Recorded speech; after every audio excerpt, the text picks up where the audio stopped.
The rain hammered against the windows of my Seattle condo, mirroring the storm raging inside me. My name is Barnaby, and until 3 weeks ago I was a moderately successful architect, happily married to Isadora for 15 years. We had built a life together, a comfortable existence filled with quiet evenings, shared dreams, and the unwavering belief that we were each other's forever. Or so I thought. It started subtly. Isadora, a vibrant and dedicated oncologist, began working later hours at the hospital. Initially, I attributed it to the demanding nature of her profession. Saving lives, battling cancer, it was noble work, and I admired her dedication. But then came the weekend conferences out of state, the hushed phone calls taken in the hallway, the increasingly distant look in her eyes. I tried to dismiss my unease, telling myself I was being paranoid, that my anxieties were unfounded. I loved and trusted Isadora, and the thought of her betraying me was simply unimaginable. One Tuesday, I decided to surprise her at the hospital with lunch. I knew she often skipped meals during her hectic days, and I wanted to do something thoughtful. I picked up her favorite sandwich from a local deli and drove to the oncology wing, a familiar place filled with both hope and heartbreak. When I arrived, I asked the receptionist for Isadora. "She's in a meeting with Dr. Mallory," the receptionist said, smiling sweetly.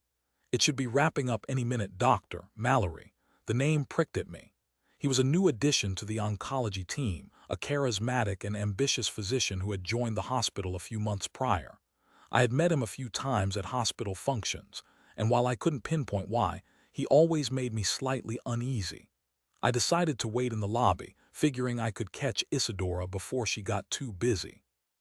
15 minutes turned into 30, then 45. The meeting apparently was running long. Finally, the door to the conference room opened, and Isadora emerged, followed closely by Dr. Mallory. They were laughing, their faces flushed, and as they stepped into the hallway, Dr. Mallory reached out and gently touched Isadora's arm. It was a fleeting gesture, easily dismissed as friendly camaraderie, but something about the way they looked at each other sent a cold wave of dread washing over me.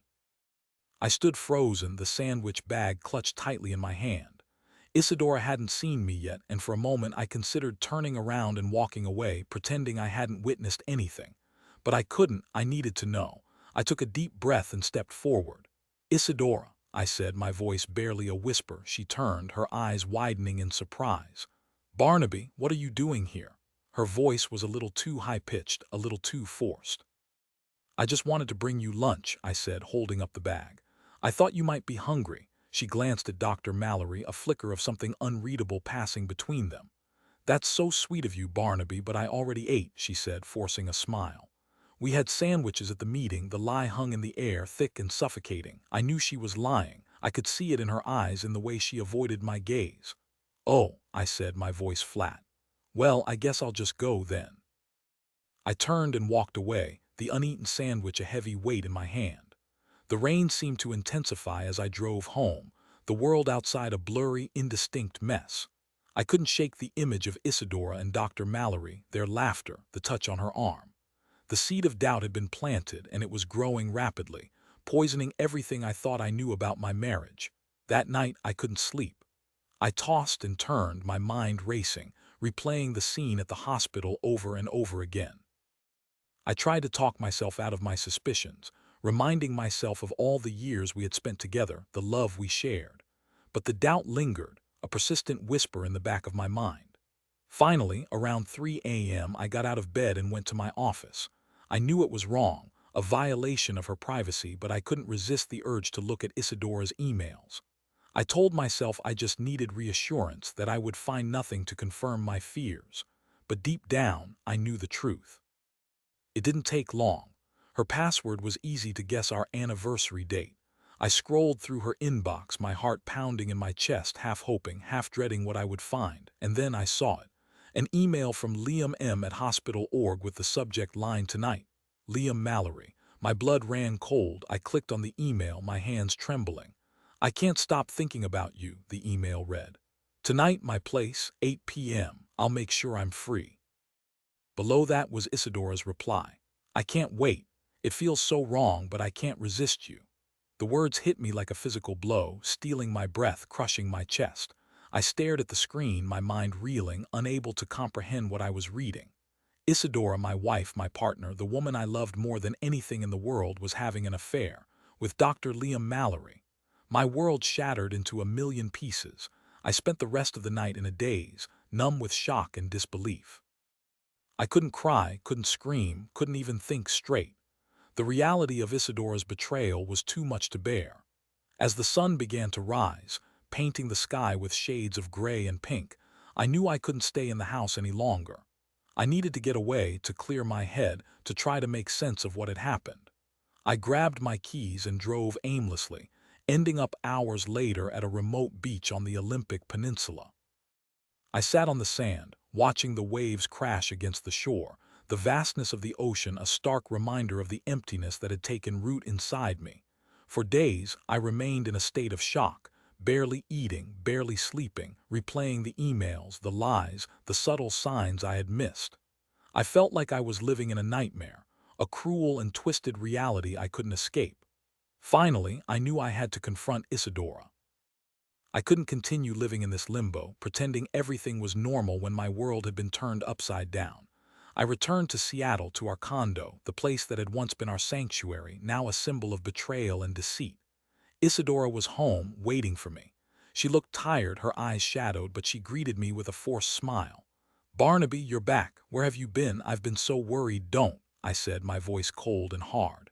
"Just don't." She looked at me, confused. "What are you talking about?" I pulled out my laptop and opened it to the email exchange between her and Liam Mallory. I placed it on the table in front of her. "Explain this," I said, my voice barely above a whisper, her face drained of color as she read the emails.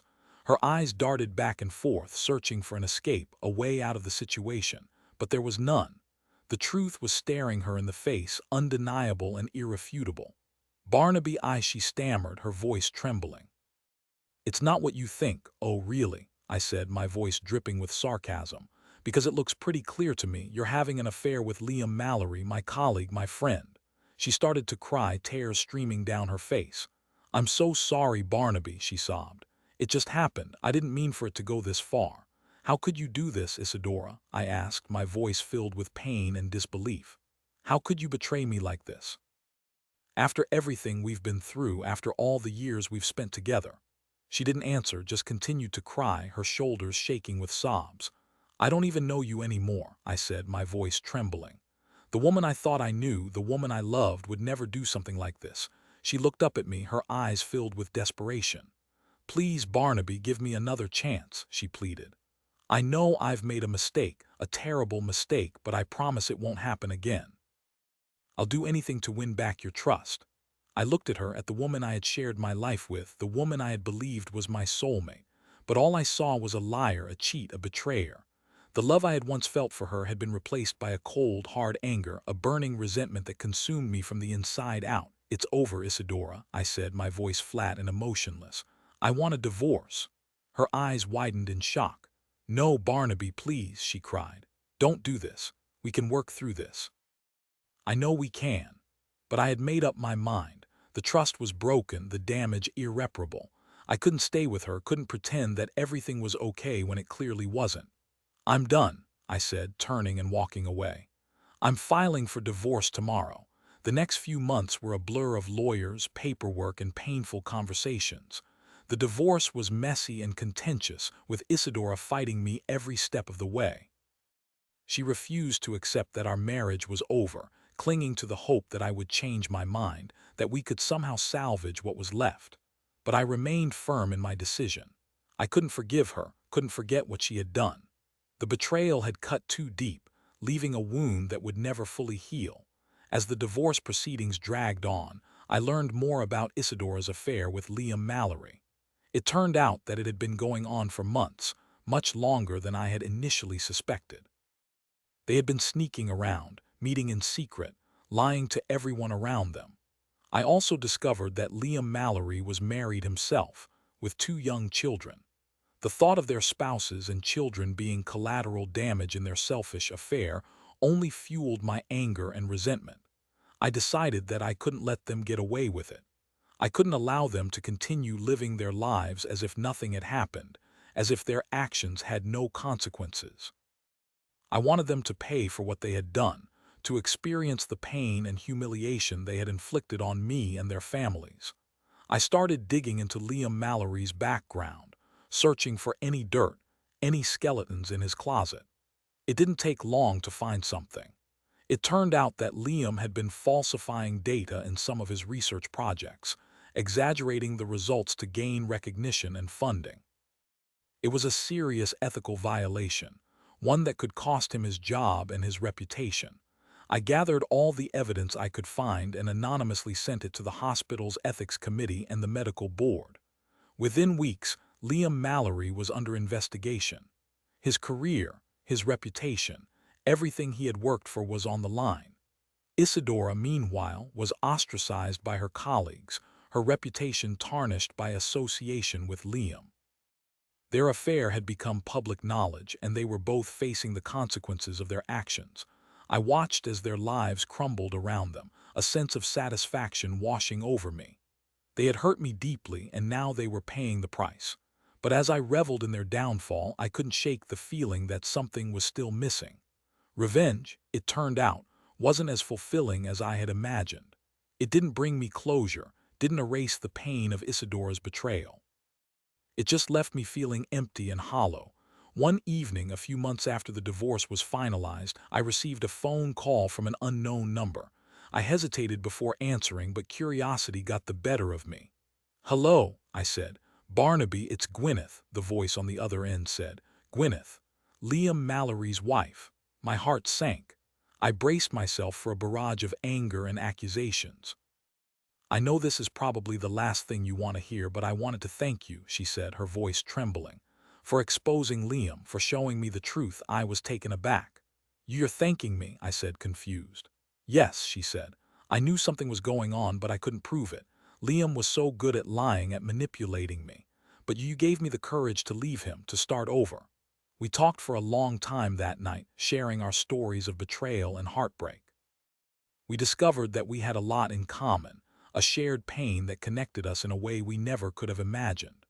Over the next few months, Gwyneth and I became close friends, confiding in each other, supporting each other through the difficult process of healing and rebuilding our lives. One day, Gwyneth suggested that we meet for coffee. I hesitated at first, unsure if I was ready to face her in person. But I knew that I couldn't avoid her forever.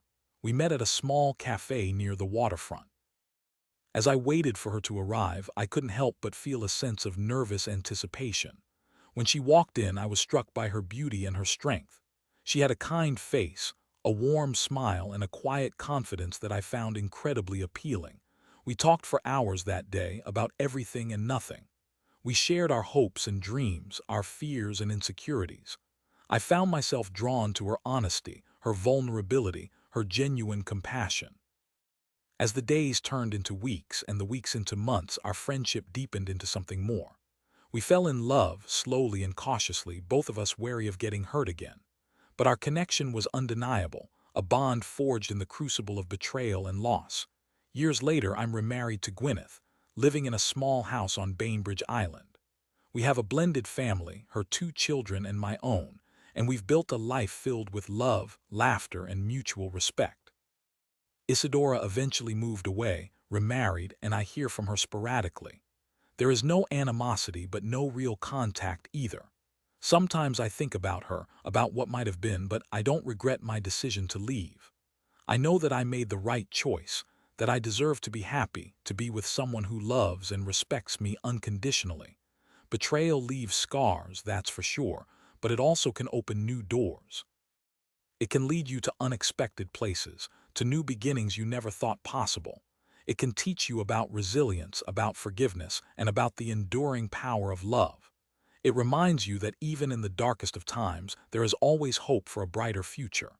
And you, dear listener, know that you are not alone in this journey. There is life after betrayal, and it can be beautiful, meaningful, and fulfilling. You just have to be brave enough to embrace it.